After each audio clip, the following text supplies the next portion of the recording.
Welcome to शिक्षा centre. तो इम्तियाज़ Ahmad Bihar special का ये 6th लेक्चर है, जिसमें हम बिहार के हिस्ट्री का मौर्य काल चैप्टर को देखेंगे। ये आपका बीपीएससी के साथ साथ बिहार से जुड़े हुए सभी परीक्षाओं के लिए बहुत ही महत्वपूर्ण होगा। तो चलिए देखते हैं। पहला क्वेश्चन है, मौर्य साम्राज्य के उपरांत मगध पर किस वंश का शासन स्थापित हुआ था? कण्व, शुंग, शतवाहन या फिर शाक वंश?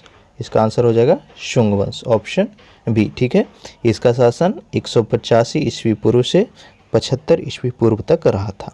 दूसरा देखिए, शुंग वंश का संस्थापक कौन था? बहुत ही महत्वपूर्ण क्वेश्चन है, ये हमेशा रिपीट हुआ है।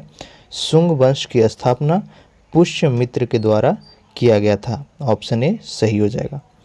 किस शुंग शासक ने पाटलिपुत्रा में स्थित कुक्टूराम विहार को 3 बार नष्ट करवाने का प्रयत्न किया था? ठीक है, कुक्टूराम विहार, तो इसको नष्ट करवाया गया था पुष्यमित्र के द्वारा।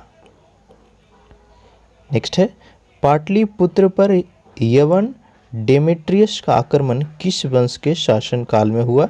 ये हो जाएगा शुंग वंश के शासनकाल, ऑप्शन डी। ये कब हुआ था?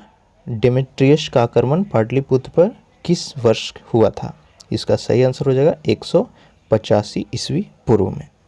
छठा देखिए, मगध में प्रथम ब्राह्मण राज स्थापित किसने किया था? मगध क्षेत्र पे प्रथम ब्राह्मण राज यह स्थापित किया गया था पुष्यमित्र के द्वारा। नेक्स्ट क्वेश्चन, शुंग वंश के पतन के बाद मगध पर किस वंश का शासन स्थापित हुआ था? आंसर हो जाएगा कण्व वंश का। आप इसको सीरियल वाइज में जरूर याद रखिएगा, कई बार मिलाने के लिए क्रमबद्ध भी पूछ देता है। ठीक है, वंशों का क्रम। तो 8वां देखिए, काण्व वंश का संस्थापक कौन था? ये हो जाएगा वासुदेव। ठीक है, शुंग वंश का अंतिम शासक देवभूमि की हत्या कर उसने सचिव वासुदेव ने मगध में कण्व वंश की नींव डाली थी। ठीक है, तो शुंग वंश के जो अंतिम शासक कौन हो जाएंगे? देवभूमि। तो इसको भी याद रखिए, 2 प्रश्न यहाँ से आपको याद हो जाना चाहिए। अगला देखिए, कण्व वंश की सत्ता किसके द्वारा समाप्त की गई थी? आंसर हो जाएगा आंध्र सातवाहनों के द्वारा।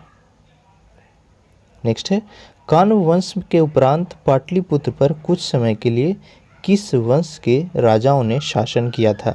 ये हो जाएगा मित्र वंश।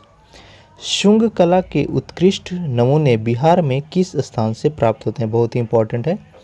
ठीक है, कला के क्षेत्र से यहाँ से प्रश्न पूछ सकता है। तो शुंग कला का उत्कृष्ट नमूना जो है बिहार के बोधगया में अभी प्राप्त हुआ है। कनिष्क ने पाटलिपुत्र के किस बौद्ध विद्वान को अपने दरबार में प्रश्रय दिया था? मथर, वसुमित्र, पार्श्व या फिर अश्वघोष? इसका सही आंसर हो जाएगा ऑप्शन डी। ठीक है, अश्वघोष को उसने अपने दरबार में प्रश्रय दिया था। नेक्स्ट देखिए, मगध पर शासन करने वाले राजवंश का सही क्रम, इसको आप स्क्रीन शॉट ले लीजिए या फिर नोट डाउन कर लीजिए, बहुत ही महत्वपूर्ण है। हमेशा यहाँ से आपके प्रश्न अलग अलग प्रकार से पूछे जाएंगे।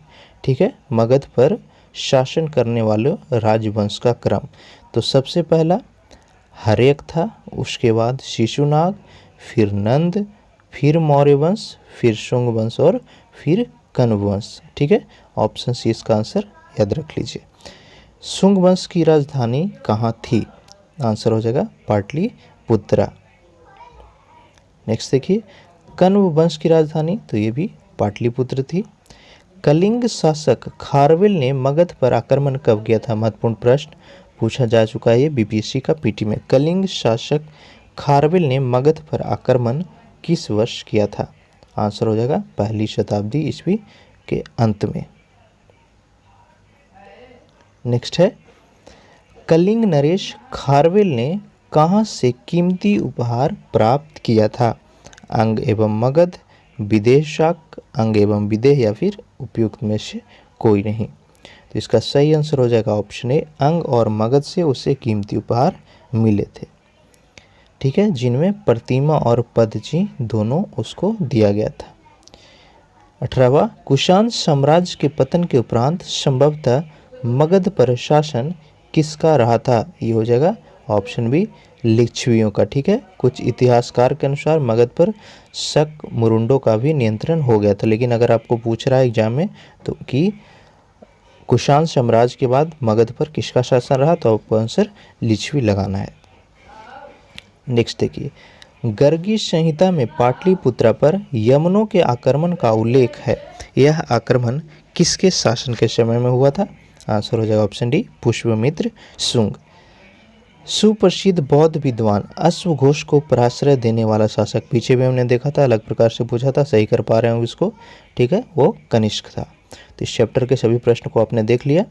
अगर आप अब तक हमारे चैनल शिक्षा सेंटर पे नए हैं तो नीचे जो लाल बटन है उस पर सब्सक्राइब कर लीजिए और नोटिफिकेशन को ज़रूर ऑन कीजिएगा। साथ ही आपसे रिक्वेस्ट है, अगर वीडियो अच्छा लगा हो तो लाइक कर लीजिए और कमेंट करके बताइएगा आपका नेक्स्ट एग्ज़ाम कौन सा है। आपसे रिक्वेस्ट है, आपके जितने भी बिहार के एग्ज़ाम्स प्रिपरेशन करने वाले फ्रेंड्स हैं उनके साथ इस वीडियो को शेयर ज़रूर कीजिए।